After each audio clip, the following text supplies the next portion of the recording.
Die deutsche Schlagersängerin Andrea Jürgens ist im Alter von 50 Jahren infolge eines akuten Nierenversagens gestorben. Andrea Jürgens war ein musikalisches Wunderkind, das mit ihrer starken Stimme und ihren emotionsgeladenen Auftritten die Herzen von Menschen aller Altersgruppen eroberte. Auf der anderen Seite ein Leben, das von großen persönlichen Schwierigkeiten und einem vorzeitigen Ende geprägt war, das die Welt erschütterte, die hinter dem Rampenlicht verborgen war. Bitte wählen Sie die Option 1, wenn Sie ein Fan von Andrea Jürgens Musik sind, und wählen Sie die Option 0, wenn Sie diese Seite zum ersten Mal besuchen, um mehr über ihre Geschichte zu erfahren. Werfen wir einen Blick auf die spektakulären Höhen und tragischen Tiefen, die das Leben von Andrea Jürgens geprägt haben. Die ersten paar Jahre. Andrea Jürgens war die Tochter von Margaret und Heinz Jürgens. Sie wurde in Wanne-Eickel geboren, das in der Provinz Nordrhein-Westfalen in Westdeutschland liegt. Bei der ARD-Silvestergala, die in der Silvesternacht von 1977 auf 1978 stattfand, hatte sie ihren ersten Auftritt im Fernsehen. Damals lieferte sie ihren ersten Hit, nämlich »Ich liebe euch beide«. Dieses Erlebnis markierte den Beginn ihrer großen Reise. In dem Song aus der Feder von Jack White und John Athen wurde die emotionale Erschütterung, die ein Kind nach der Scheidung seiner Eltern durchmacht, besonders deutlich. Dieses Debüt, mit dem sie die Herzen vieler Menschen eroberte, ermöglichte ihr den späteren Erfolg. Nach dem anfänglichen Erfolg trat Andrea weiterhin in verschiedenen Radio- und Fernsehsendungen auf. Im März 1978 wurde sie in der ZDF-Hitparade, einer beliebten Fernsehsendung, mit Dieter Thomas Heck zum Publikumsliebling gewählt. Mit diesem Erfolg festigte sie ihren Status als aufstrebender Star in der Branche. Zwischen 19 und 1978 wurden die Singles, die auf ihr Debüt folgten, der Öffentlichkeit zugänglich gemacht. Lieder wie »Tina ist weg« und »Ich zeig dir mein Paradies« trugen zu ihrem aufkeimenden Ruf bei und halfen ihr sehr. Durch ihre Erfolge und die Fortsetzung ihrer Popularität in diversen Hitparaden wurde Andrea Jürgens der erste große Kinderstar in Deutschland seit Heintje. Ihre Erfolgsgeschichte setzte sich in den Jahren 1979 mit Erfolgen wie »Ein Herz für Kinder« und »Eine Rose für dich« fort. Im Oktober desselben Jahres markierte Andrea einen bedeutenden Wendepunkt in ihrer Karriere, als sie ihre Weihnachts-CD »Weihnachten mit Andrea Jürgens« veröffentlichte. Sie erhielt mehrere Gold- und Doppelplatin-Auszeichnungen für das Album, das sich innerhalb von 3 Monaten über 1,5 Millionen Mal verkaufte. Es war eine der Melodien, die das traditionelle Wiener Lied »Aber Heitsche Bumbeitsche« enthielt, das später zu einem bekannten Klassiker wurde. In den frühen 1980er Jahren hatte Jürgens weiterhin kommerziellen Erfolg, wenn auch in kleinerem Rahmen.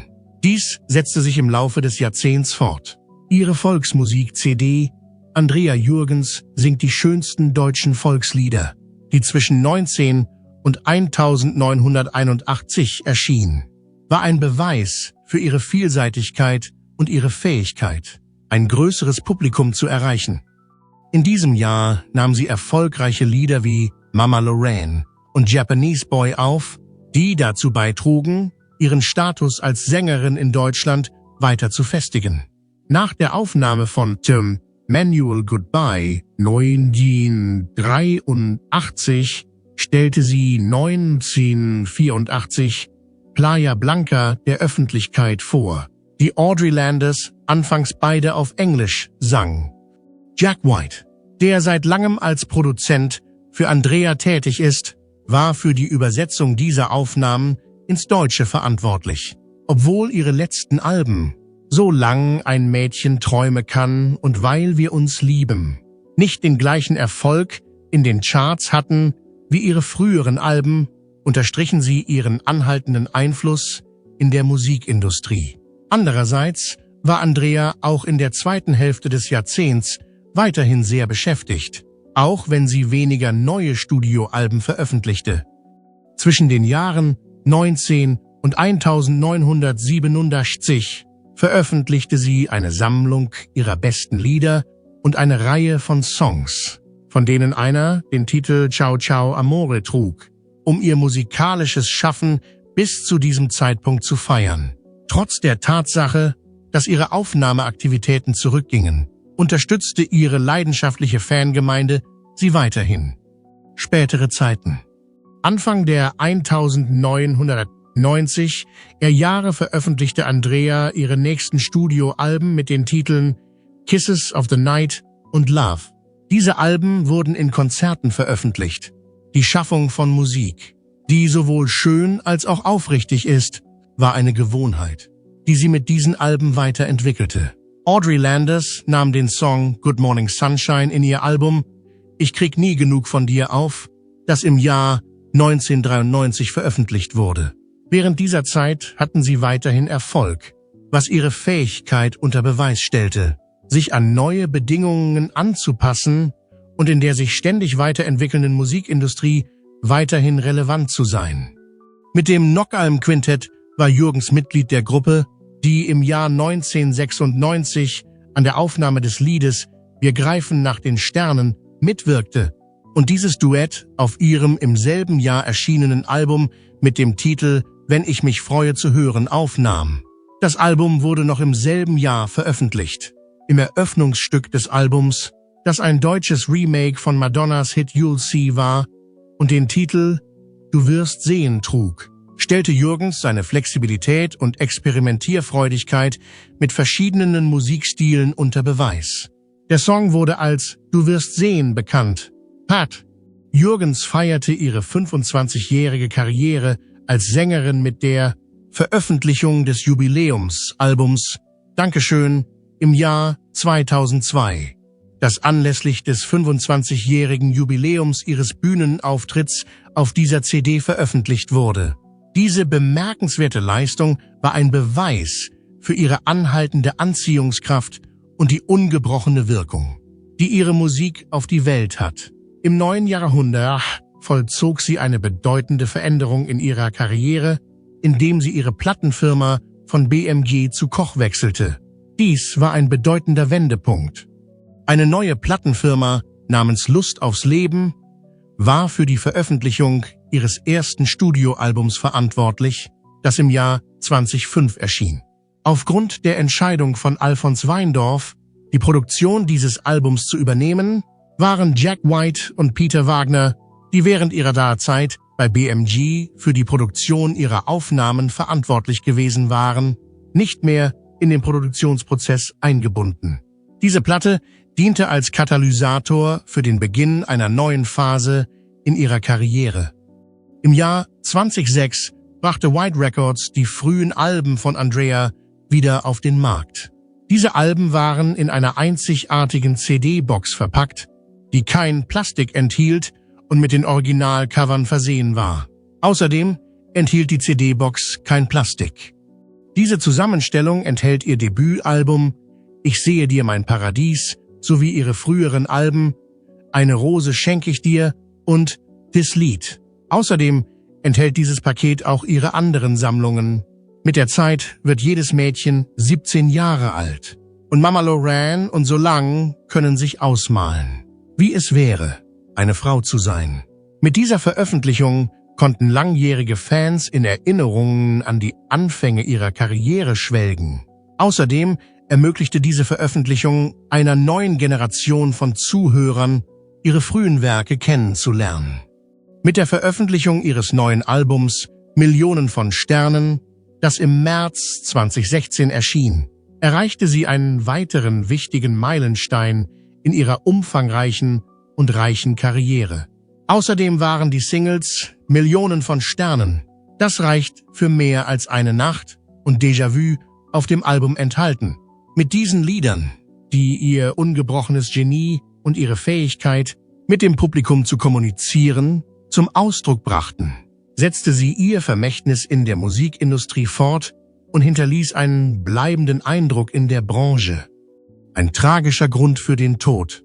Leider ist Andrea Jürgens, der das Schicksal eine Reihe von schweren Schicksalsschlägen zugefügt hatte, an Nierenversagen gestorben.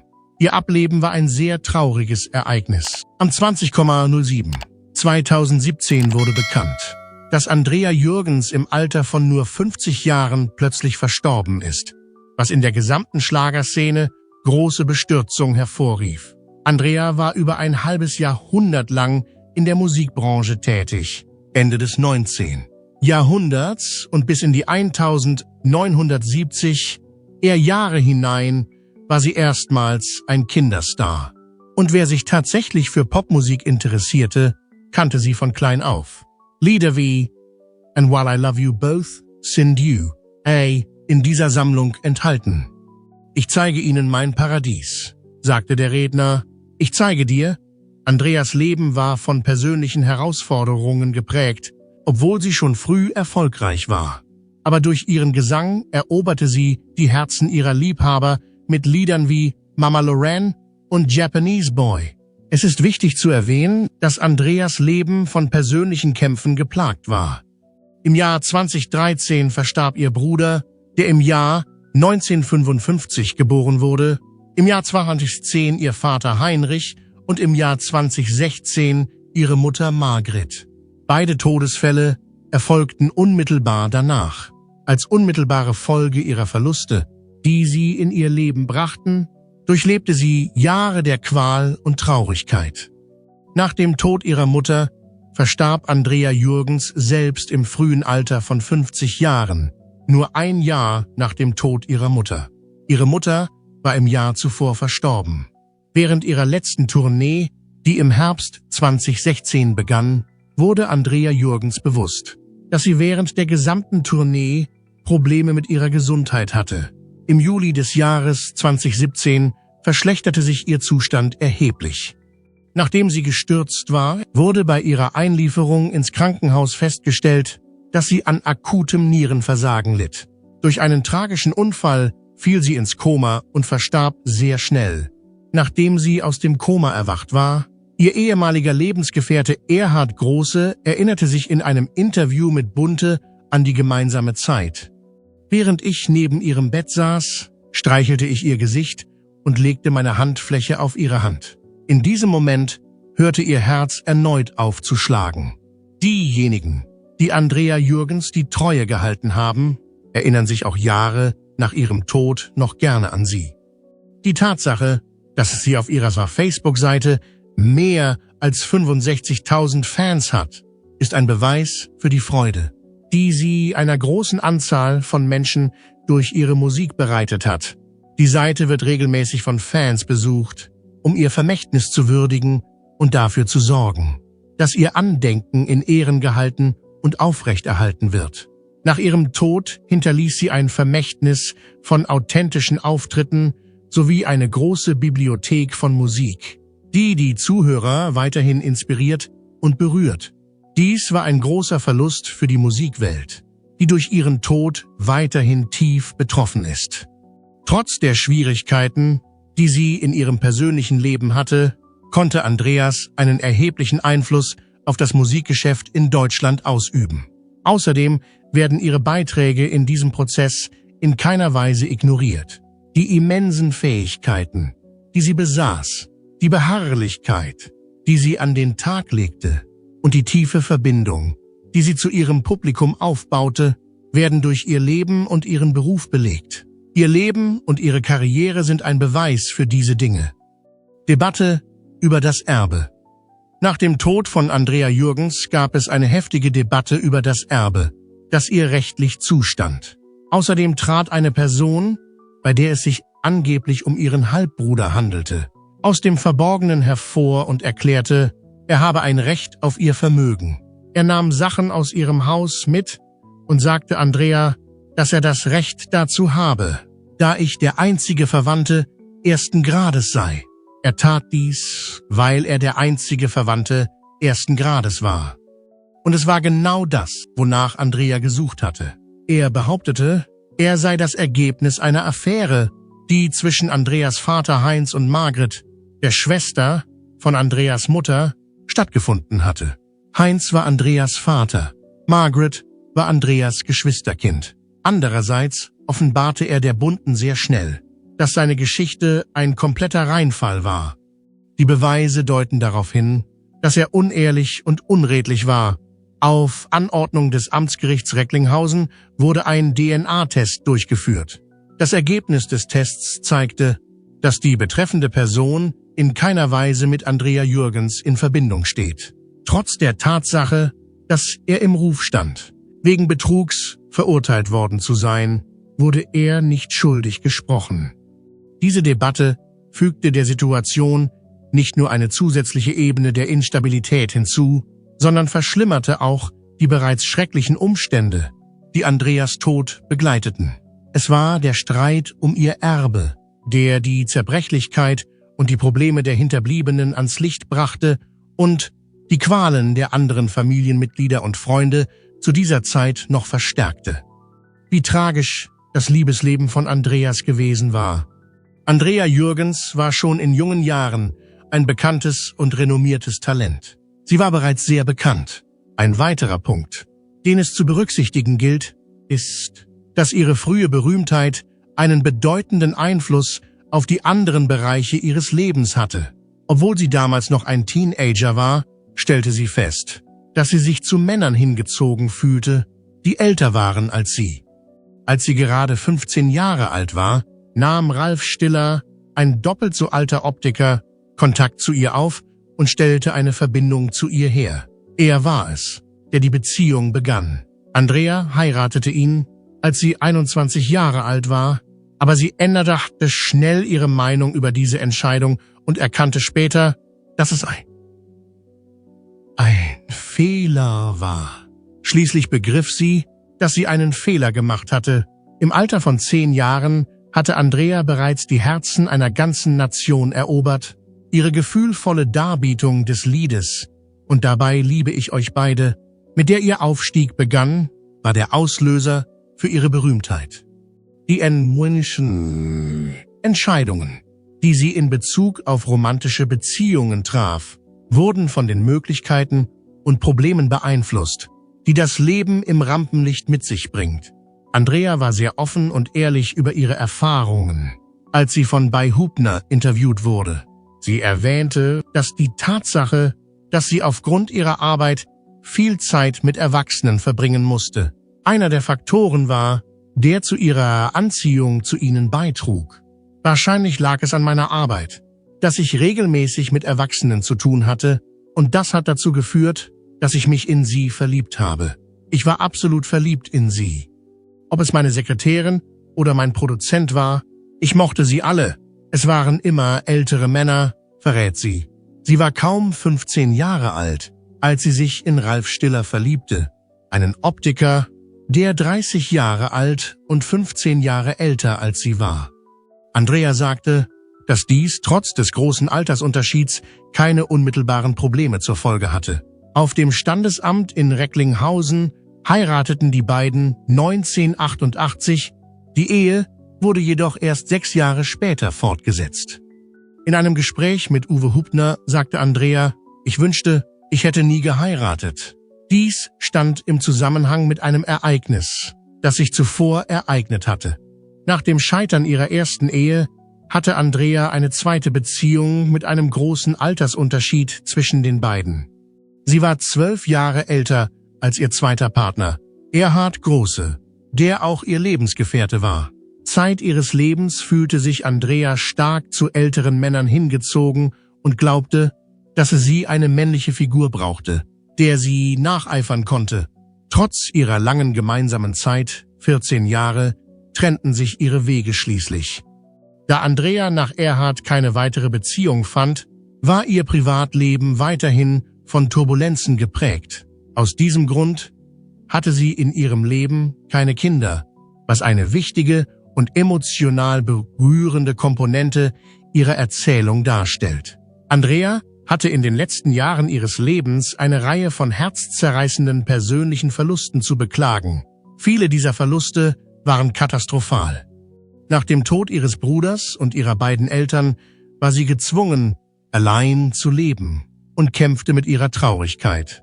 Trotz dieser Herausforderungen ließ sie sich nicht davon abbringen, ein Comeback auf der Bühne zu wagen, und es gelang ihr, ein Album fertigzustellen, das ihre ungebrochene Liebe zur Musik zum Ausdruck brachte. Tragischerweise verschlechterte sich der Gesundheitszustand von Andrea im Jahr 2017 erheblich. Infolge eines schweren Nierenversagens stürzte sie, und trotz ihrer Versuche, die gesundheitlichen Schwierigkeiten zu überwinden, verstarb sie im Alter von 50 Jahren. Ihr vorzeitiges Ableben beendete ein Leben voller musikalischer Erfolge, aber auch persönlicher Trauer. Ein Freund von Andrea berichtete, dass sie völlig erschöpft war. Die emotionale Last, die Andrea Jürgens bis zum Ende ihres Lebens trug, wurde nach ihrem Tod von einem engen Freund enthüllt. Erhard, ihre große Liebe, hatte sich in eine Polin mit roten Haaren verliebt, die sehr feminin war. Sie waren beide im Tennisclub, um Tennis zu spielen. Erhard, der bis über beide Ohren in seine neue Liebe verliebt war, verließ Andrea und ließ sie mit gebrochenem Herzen und fassungslos zurück. Andrea Jürgens war kurz davor, zu sterben. Ihr Begleiter erinnerte sich, dass sie völlig erschöpft war. Auch nach dem verheerenden Ereignis kommunizierte Andrea weiter mit Erhard. Jedes Mal, wenn er ihr bei der Hausarbeit half, hoffte sie auf eine Versöhnung in der Erwartung, dass er schließlich dauerhaft zu ihr zurückkehren würde. Erhard ignorierte sie jedoch weiterhin zugunsten seiner neuen Freundin, was die Hoffnungen von Andrea, ihre Beziehung wieder aufleben zu lassen, zunichte machte. Es schien, als bräche für Andrea das gesamte Universum zusammen. Er ist weg, rief sie ihrem Begleiter mit weinerlicher Stimme zu. Er wird nicht mehr zurückkommen. Pat! Für Andrea, die einen künstlerischen Geist besaß, war dies ein schwerer Schlag. Es wird angenommen, dass sie aufgrund der emotionalen Achterbahnfahrt, die ihr Leben unerträglich machte, in eine tiefe Depression verfiel. Ihre Mitarbeiter, die ihr Leid nach ihrem Tod bestätigten, teilten diese Einschätzung, die auch von ihren Kollegen geteilt wurde. Der Tod von Andrea war ein schrecklicher Schlag. Zu der ohnehin schon chaotischen Lebensgeschichte von Andrea kommt durch die schreckliche Liebesgeschichte, die sie erlebt hat, noch eine weitere Ebene des Kummers hinzu. Der Kummer, den sie zusätzlich zu ihren gesundheitlichen Problemen und dem Tod von Familienmitgliedern durchlebte, zeichnete das Bild einer Frau, die trotz ihrer enormen Fähigkeiten und Leistungen erhebliche persönliche Herausforderungen zu bewältigen hatte. Bis zum Schluss blieb ihr Ex-Freund an ihrer Seite. Für Andrea Jürgens war es unmöglich, ihre Beziehung zu Erhard zu beenden, obwohl er sie emotional sehr belastet hatte. Sie empfand weiterhin eine große Zuneigung zu ihm, und er blieb in der letzten Phase ihres Kampfes gegen Hepatitis B an ihrer Seite. Erhard war da, als sie ins Koma fiel, und er blieb bis zu ihrem Tod an ihrer Seite. Diejenigen, die eine enge Beziehung zu ihr hatten, interpretierten sein Verhalten nach ihrem Tod hingegen als eine Art Verrat. Erhards Entscheidung, seine neue Freundin zur Beerdigung von Andrea mitzubringen, war ein eklatanter Ausdruck von Gefühllosigkeit bei dieser Gelegenheit. Ein Vorfall, der von einer engen Freundin von Andrea als unhöflich und demütigend bezeichnet wurde, wurde erwähnt. Diese letzte Tat hatte zur Folge, dass Andrea, die durch seinen Weggang bereits zutiefst betroffen war, bei ihrem Ableben ein noch größeres Gefühl des Verlustes hatte. Durch die Hand des Menschen, den sie zuvor so sehr geliebt hatte, verstarb Andrea Jürgens mit gebrochenem Herzen. Ihre Bewunderer werden sie nicht nur wegen ihres außergewöhnlichen Talents in Erinnerung behalten, sondern auch wegen der persönlichen Qualen, die sie ertragen musste.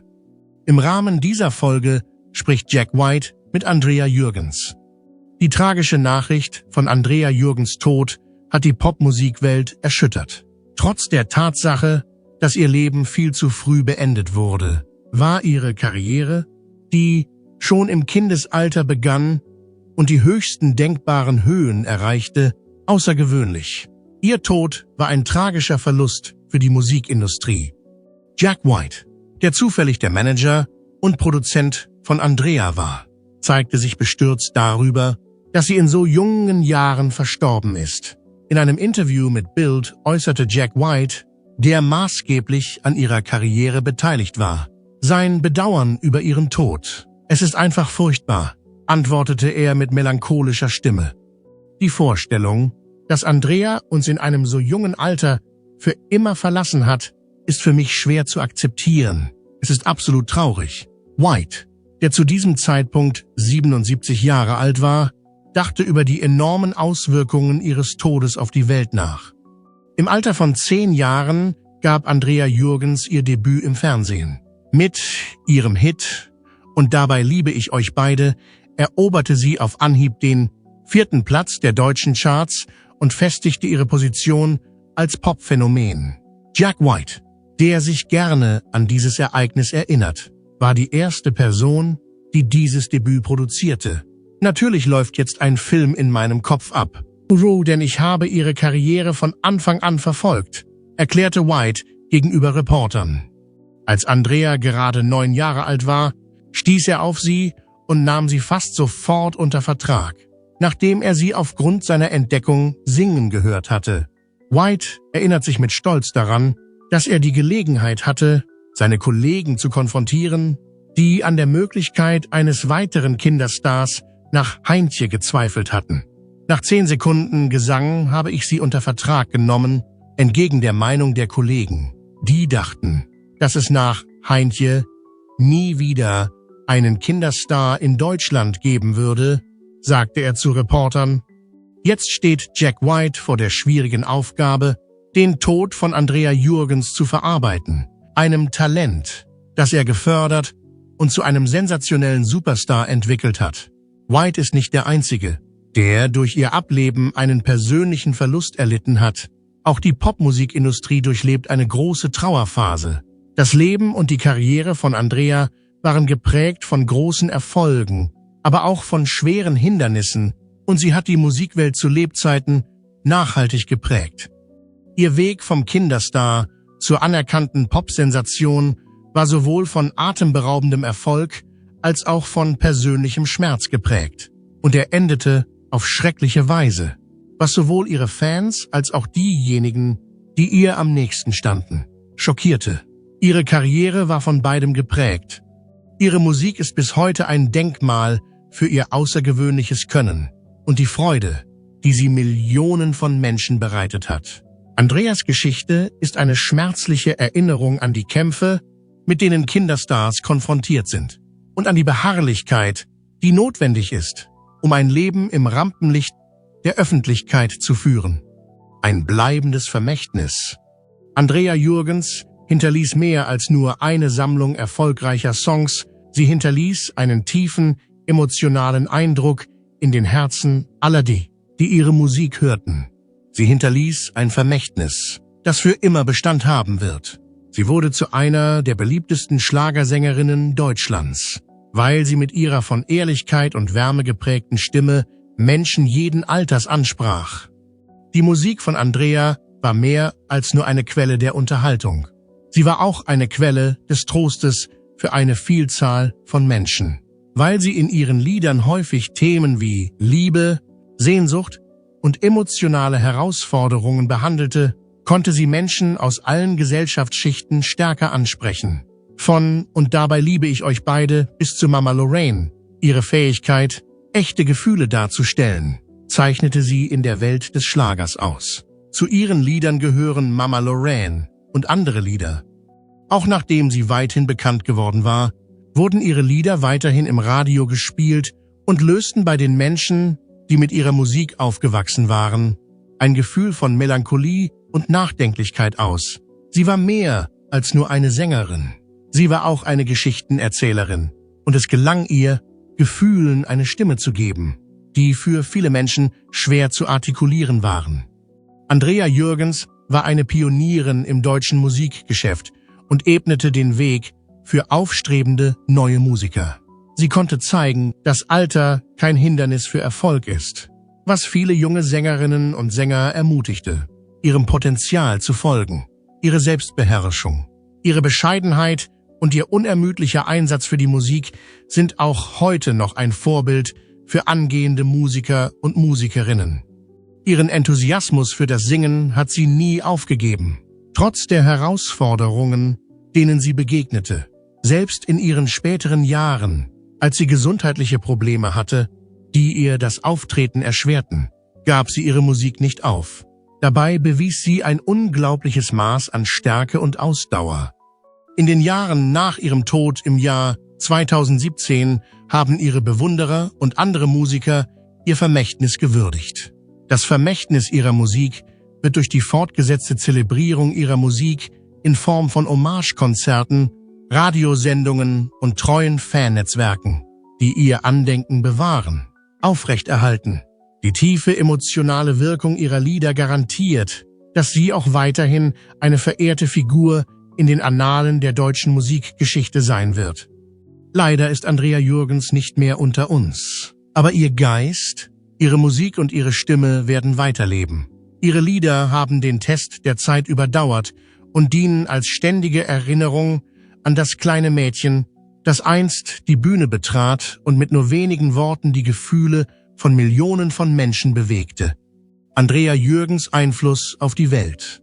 Andrea Jürgens mag vor allem in Deutschland und der Schlagerszene bekannt gewesen sein, doch ihr Einfluss reichte weit über ihr Heimatland hinaus. Ihre Stimme, ihre Lieder und ihre Geschichte berührten Menschen über verschiedene Generationen und Kulturen hinweg und hinterließen einen bleibenden Eindruck in der Welt der Musik und darüber hinaus.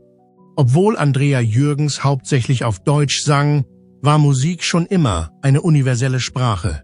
Und ihre Lieder fanden auch über die Grenzen Deutschlands hinaus Anklang.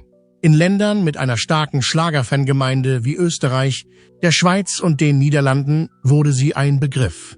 Ihre zu Herzen gehenden Auftritte und tief emotionalen Texte überwanden Sprachbarrieren und zogen Fans aus ganz Europa und sogar darüber hinaus an. Ihre Fähigkeit, sich durch Musik mit den Menschen zu verbinden, war bemerkenswert. Lieder wie »Und dabei liebe ich euch beide« und »Mama Lorraine« waren nicht nur Chart-Hits, sondern wurden zu Hymnen der Nostalgie, der Liebe und der Sehnsucht. Viele Zuhörer fanden Trost in ihrer Musik und hatten das Gefühl, dass ihre Lieder ihre eigene Lebensgeschichte erzählten. Auch merkt noch wird ihre Musik gestreamt, im Radio gespielt und von Fans auf der ganzen Welt geliebt. Die Geschichte von Andrea, die ihre Karriere als Kinderstar begann und sie ihr ganzes Leben lang fortsetzte, ist eine Quelle der Motivation für angehende Musiker. Sie hat gezeigt, dass echtes Können, gepaart mit unermüdlichem Einsatz, zu einem erfolgreichen Berufsleben führen kann. Viele junge Schlager- und Popsängerinnen und Sänger sehen in ihr ein Vorbild und versuchen, ihr nachzueifern, indem sie sich den gleichen authentischen Vortragsstil zu eigen machen, der sie so beliebt gemacht hat. Ihre Erfahrung kann auch als warnendes Beispiel für die Schwierigkeiten gesehen werden, die das Aufwachsen in der Unterhaltungsindustrie heutzutage mit sich bringt. Obwohl sie unter großem Druck stand, persönliche Schwierigkeiten hatte und mit ihrer Gesundheit zu kämpfen hatte, hat sie nie in ihrem Engagement für ihre Musik nachgelassen. Dank ihrer Hartnäckigkeit und ihres ungebrochenen Enthusiasmus motiviert sie junge Künstlerinnen und Künstler weiterhin, ihrem Handwerk treu zu bleiben, ungeachtet der Herausforderungen, denen sie begegnen mögen. Die Musik von Andrea Jürgens war mehr als nur eine Quelle des Vergnügens. Man könnte sie als ein kulturelles Wahrzeichen bezeichnen. Für viele ihrer Anhänger waren ihre Lieder mit Erinnerungen an ihre Jugend, ihre erste Liebe und an bedeutende Ereignisse im Kreise ihrer Familie verknüpft. Auch in der heutigen Zeit wird man beim Hören ihrer Musik in eine vergangene Zeit zurückversetzt und empfindet starke Gefühle von Nostalgie und Sehnsucht. Ihr Einfluss lässt sich auch daran ablesen, dass ihre Musik immer noch hoch angesehen ist. Ihr Geist wird durch Fannetzwerke, Hommage-Shows und Coverversionen ihrer Lieder, die von anderen Musikern gespielt werden, lebendig gehalten. Ihre Präsenz in den deutschen Medien ist nach wie vor spürbar, denn Dokumentationen und Retrospektiven erinnern an ihren beruflichen Werdegang und ihr persönliches Schaffen.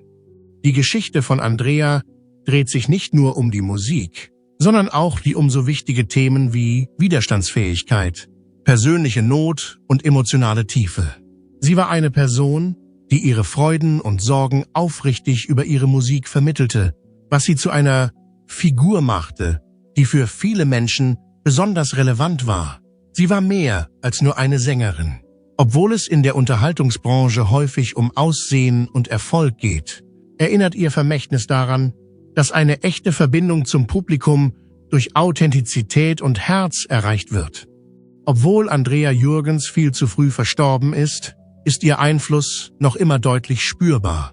Der Klang ihrer Stimme hallt noch immer in den Herzen ihrer Anhänger nach, ihre Musik wird noch immer gespielt und geschätzt. Und ihre Geschichte motiviert die Zuhörer noch immer. Die Tatsache, dass sie ihre Karriere als kleines Mädchen mit einem Mikrofon begann, ändert nichts an der Tatsache, dass sie zu einer Legende geworden ist, deren Einfluss auf den Globus nie vergessen werden wird. Was ist Ihre Lieblingserinnerung oder Ihr Lieblingslied von Andrea Jürgens? Was denken Sie über Ihr Leben und Ihr Vermächtnis? Bitte teilen Sie Ihre Ideen in den Kommentaren unten mit. Vergessen Sie nicht, uns zu mögen, zu abonnieren und auf die Benachrichtigungsglocke zu klicken, um weitere berührende Geschichten über Prominente zu lesen, die unser Leben geprägt haben.